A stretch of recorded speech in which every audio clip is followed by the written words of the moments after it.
Good afternoon, everyone. Our topic this afternoon is still part of the power. So yung power pa rin po ng ating labor. So we are going to talk about your uterine inversion. So from the word itself, uterine inversion. So this is basically the inversion of the uterus wherein the uterus turns inside out. Okay, so uterus turning inside out with either the birth of the fetus or delivery of the placenta.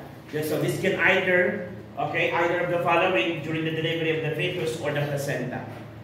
Now, when we talk about the inversion of the uterus, you have to remember yung itsura ng uterus in terms of after the delivery of the fetus and after the delivery of placenta. Because imagining that situation would lead you to the possibility of thinking which of the two would lead to most bleeding conditions. Okay? So, alin doon yung mas madugo, alin doon yung lesser bleeding. Okay? So, the risk factors why uterine inversion occurs are the following. Number one is improper CCT. What is CCT? Your control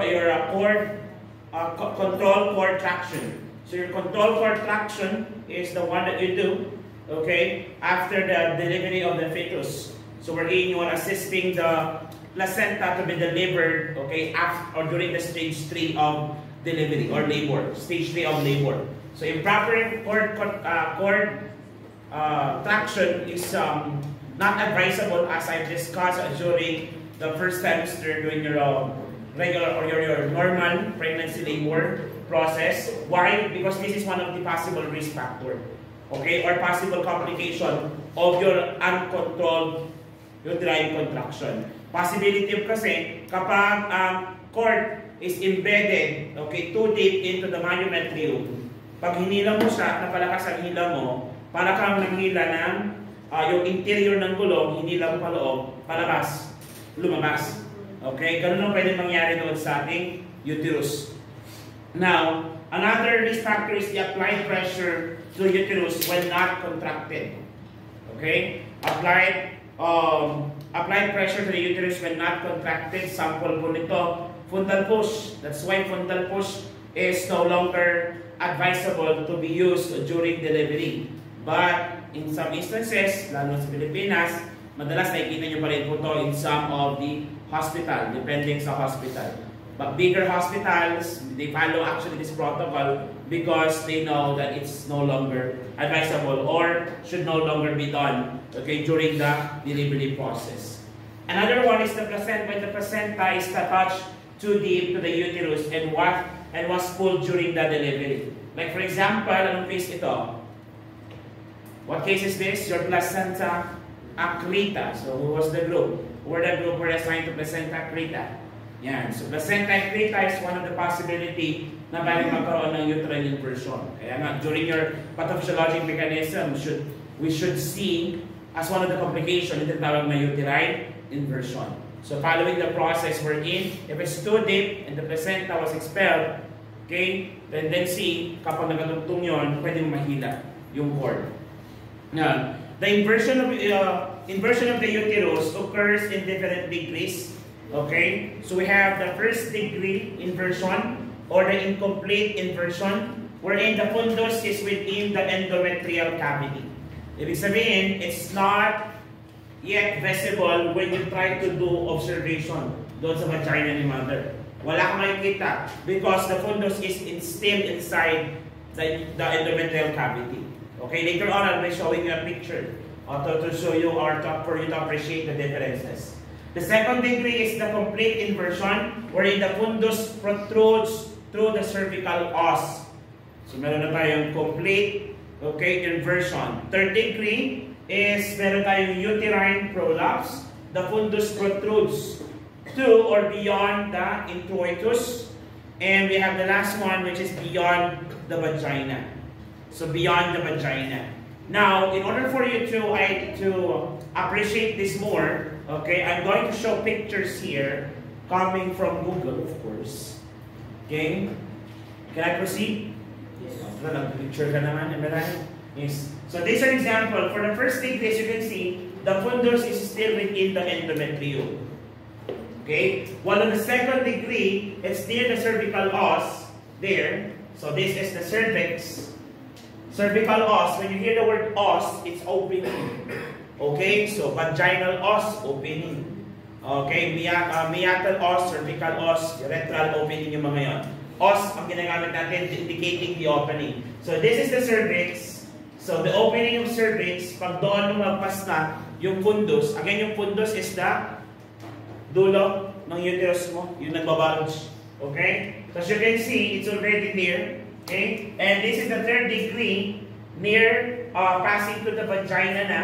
Okay? And ito, as in yung inside out ng inyong fundus, labas na sa vagina. Para siyang malaking karne na nakalabas sa vagina. Actually, I have pictures of that kaso iniiwasan ko kung minsan matatag ako. Yung mga pinapakita kong pictures dito.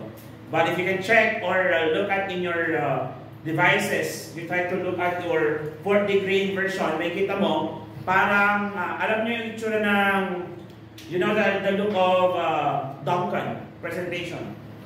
Ano si Duncan presentation? Si Duncan presentation, imagine mo nakasalpak yun sa vagina.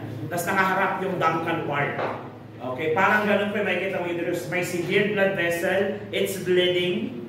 Okay, kaya nakalabas. Okay? Now, what are the clinical manifestations, sir? Okay, that you can see or we can see when a woman is suffering from this condition. Number 1 is there is a gush of large amount of blood from the vagina. Same thing that you can see when the placenta is detached from the uterus. Okay? Nalala niyo yung signs of placental separation? The sudden gush of blood. Ganun din po yung paglabas ng blood. It's a large amount of blood. Okay? But in this case, compare kapag mga normal pregnancy, the sudden gush of blood is accompanied by uterine contraction. So makikita mo pa rin makakapasi. You can still palpate the fundus of the woman in the abdominal area. In this case, you can no longer palpate the fundus. Why, sir? What happened to the fundus? Take note, fundus is going inside out. Okay? Depende sa degree, pwedeng nandun sa endometrial. So parang yung mattress mo, kinain yung sarili niyang mattress. It goes inside the endometrial lining itself. Kaya hindi mo na mapalpate yung kanya fundus. Now, because of this, there's a sudden gush of blood and non-palpable fundus, less likely din ang contraction. And take note, what is the effect of less contraction during delivery process? It means it dilates the blood vessel, less constriction of blood vessel means more bleeding. So, meron tayong sudden gush of blood, kasi nga na-push palabas yung mga dugo, plus blood vessels are open, continuously bleeding. So, meron tayong large amount of blood, that is blood loss, possibly lead into shock. That's why, possibly, okay, may signs din tayo ng shock.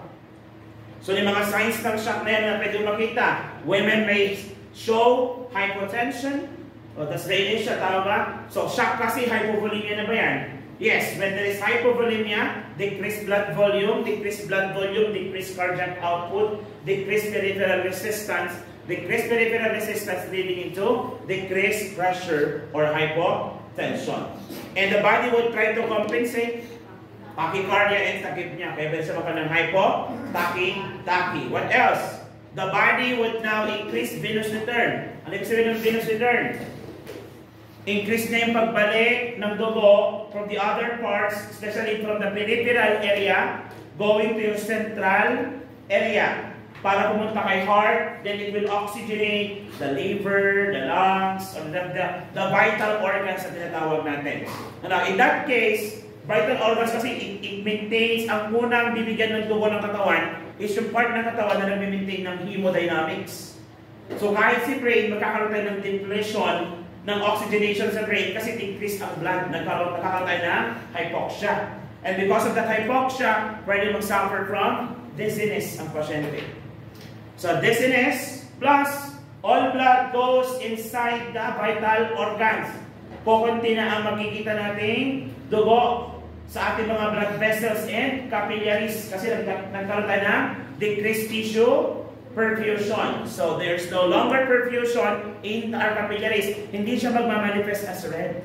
Reddish, kaya pinkish ka ngayon, Okay, kahit wala kang make-up, kahit pigmentation, kasi nagpipiliktan yung mga blood vessel or capillaries that contains blood. In this case, all bloods concentrate in the vital organs. Kasi now, paleness. Kaya ka, namumula, mapusyaw. And the body is trying to compensate now. Heat. Okay? Kaya ang pasyente, pag nauubusan na ng dugo, nagiging clammy skin. Clammy skin. Pag clammy skin, tapos yung clammy skin niya is hindi mainit. It's actually cold. Kaya cold clammy skin. Pwede magkaroon ng diaphoresis ang pasyente. So these are the possible clinical manifestations, and all of it is related to blood loss. As you can see, starts from the sudden gush of blood. Non-palpable means the uterus is slowly going out. Means to say contraction is less. Lalo pag detach na si placenta, take note ha, pag detach na si placenta, yung pinaghiwalayan ni placenta, may severe blood vessel, wala? Meron. So ibig sabihin, yung blood vessel na yun is open. The reason we want contraction during delivery is to promote constriction of the blood vessel. Why do we need to constrict the blood vessel? To decrease blood flow, hence decreasing bleeding. In this case, may contraction, wala? Almost none, less to none. Why? Kasi nga, electrical waves are no longer functional. Kasi parang nasisira sa ating uterus. So, tendency dyan, magbi-bleed si mother. Kaya magli-lead into shock. Nagigets mo ba? Yes, I would like you to put that in mind. Ang pasyente is, hindi siya nagko-contract.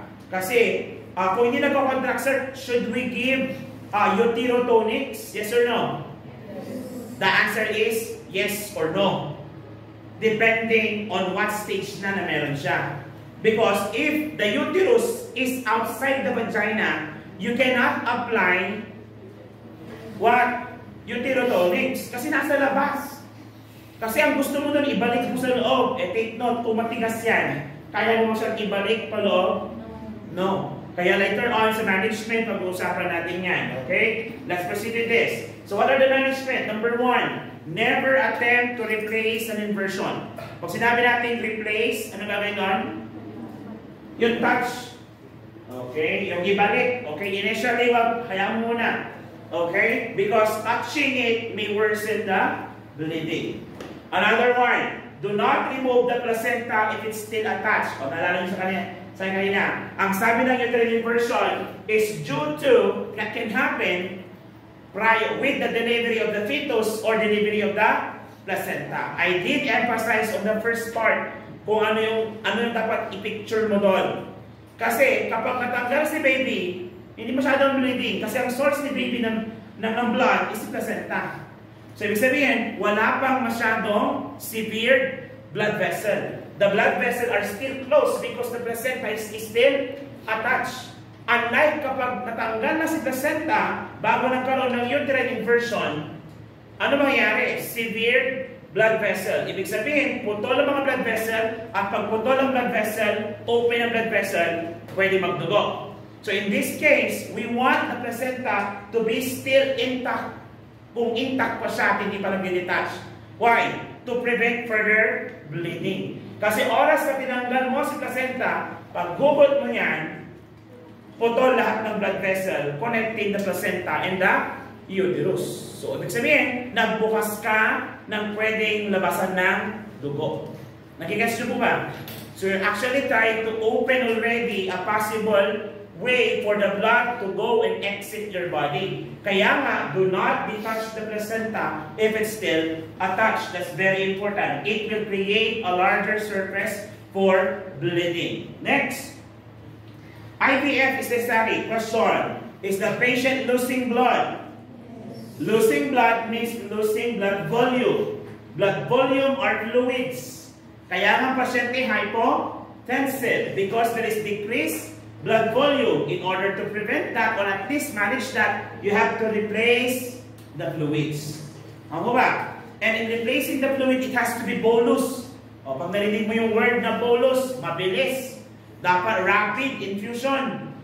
Okay? Kasi nga, rapid ang blood loss. And since we are not only losing blood, we are also losing blood cells and other components. So a possibility of blood transfusion is highly possible or highly likely to happen. That's why you have to prepare a large gauge of needles for possible blood transfusion. And since we are talking about IVF here, you are anticipating blood transfusion versus what type of fluids should you prepare? Ano ulit? PNSS, because that is the only fluid what? Compatible with the blood. Are we clear? Are we clear? Yes, because other types, other fluids can lead to hemolysis, the breakdown of blood cells, and we don't want that to happen. O, alam nila, basic rule natin pag IVF, kapag intravenous fluid insertion, large gauge, the higher the gauge, the lesser the, or smaller the lumen. The lower the gauge, or the lower the number, the larger the lumen. Ideally, okay, mas maganda kung meron tayong 16 gauge kung kaya, pero 18 gauge will do. Okay, 18. Are we clear? Yes, kulay pink ata yun. Tama na? Kalimutan nyo na, kulay pink. Color coding ang mga gauging natin, di ba? Kadalasan ginagamit yan. Kung nagkakamali pink. Blue yung ginamit nyo noong RD. Gauge 22 ata yun. 23. Dapat sa inyo 20. Kasi mga 22, 23, 24.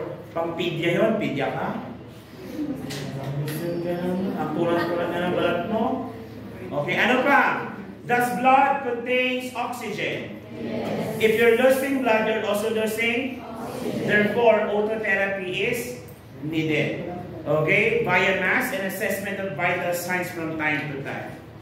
And if you are losing blood, you are losing fluids. You are losing blood, losing fluids, decrease blood volume, decrease your blood, decrease blood volume, decrease your blood pressure. Anong possible complication ng hypovolemia? Heart failure leading into cardiac arrest. So, since anticipation of cardiac arrest, dahil sa decreased circulatory volume, what do you expect? You have to prepare yourself because it's gonna be exhausting. Why? You have to perform CPR. Okay? You have to perform CPR. Be ready to perform cardiopulmonary resuscitation if the heart fails. Okay? And next, general anesthesia and nitroglycerin and tocolytics be given to relax the uterus. Okay? Kapag sobrang contraction. Sir, parang may problema dito, sir. Di ba? May problema dito, sir. And di ba, problema natin kasi sobrang relax yung uterus, lalo kung nag-bleed. Kaya nga sabi ko sa inyo kanina, depende na doon sa situation. Because initially, you have to give tocolytics or drugs that will relax the uterus. After giving the drugs, you will now perform manual replacement of the fundus. So, ulitin natin. Initially, what should I give? Uterotonics or tocolytics? Tocolytics. Drugs that relax the uterus. So, paano pag tinanong to sa exams, pwedeng or quizzes or in your board exam, paano siya possible tanong? Which of the following is the first step in managing a patient with uterine inversion? A. Perform cardiopulmonary resuscitation. B. Give tocolytic drugs. C. Administer oxytocin. Or letter D. Do manual replacement. Anong sagot? Tocolytics muna. Why? Because if the uterus is still contracting, it's gonna be hard for you to do the manual replacement. Sir, ano ba yung manual replacement na yan, sir? O, ayos on the board. This is your manual replacement. As you can see here, the uterus inside is already turning inside out. So what you do is, of course, you do not do it na ungloved kasi sterile technique dapat yan. So you have to wear your gloves, sterile, then hold the uterus inside part, like this way, then push. So kapag yan ay nagko-contract, mahirap pa siyang i-push pa loob. Kaya nga you give tocolytics. So that the uterus is relaxed. But when you do this, you have to do it fast. Since the uterus is relaxed, is there more bleeding? Yes. So, ano gagawin natin? Hawak, push, upward, towards the vagina. So, kung nakadetotomy yan, kaot ka. Pagdating sa loob, letter C, knuckle. So that itong part na ito, mapupush siya, papunta doon. So once that's already done, manual replacement is already done, that's the time you're going to administer oxytocin. So what is the management? Why is oxytocin now given at this moment? To contract the uterus, promote vasoconstriction, decreasing now the bleeding possibility of bleeding because of the uncontracted uterus. Nakuha po ba? Nakuha po. Sir, na-expose si uterus outside the vagina, outside the uterine cavity. Question, is that prone for bleeding? Prone for infection? Yes, exposed. Di ba, hindi natin alam kung dumi siyan. May instances, natatay pa si nanay. Baka na-expose. Is there high possibility na mag-develop ang infection?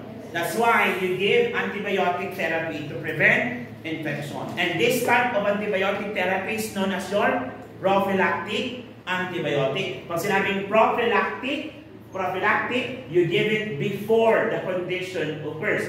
In this case, bago pa magkaroon ng infection, i-prevent ko na magkaroon ng infection by giving antibiotic. Clear tayo? And if the fetus was not yet delivered, then deliver the fetus. Possibility of cesarean delivery for future delivery is possible na, should I say. Okay? So mga susunod na panganak mo, dapat CS na. Okay?